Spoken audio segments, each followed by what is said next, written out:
A national manhunt for a rape suspect who cut off his monitoring bracelet and is accused of going on a cross-country crime spree comes to an end in upstate New York.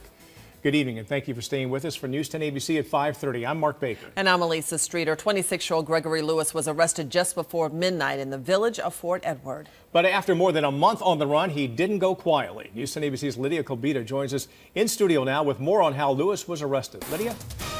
Mark and Elisa, at the moment, Gregory Lewis is in the Washington County Jail. More charges are pending, and he's facing extradition proceedings. But getting him into custody wasn't an easy task. He made it very clear several times, asking several people, "Don't you know who I am?" That's what 26-year-old Gregory Lewis said to police after he was arrested shortly before midnight last night. A nationwide manhunt for Lewis ended in the village of Fort Edward after authorities say his car ended up in the Hudson River when he tried to make a sharp turn onto Edward Street. A resident called 911, and when he went to help Lewis, police say the suspect pulled a gun on the man. Officials say Lewis ran off but was tracked down by a canine officer and his handler in a nearby wooded area.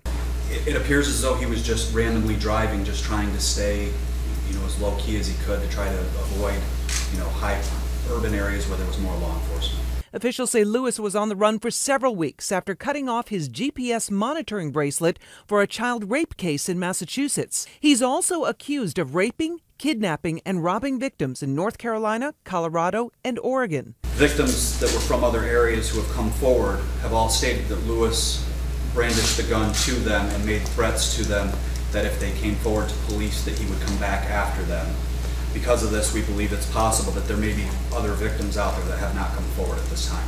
Fort Edward's police chief believes Lewis was also traveling through the Albany-Schenectady area before he headed towards Fort Edward. He was actually stealing plates off of vehicles that were similar in make to the vehicle that he was driving, so as to, if the vehicle's plate would run, it wouldn't, show as a small car when it was actually on a Jeep.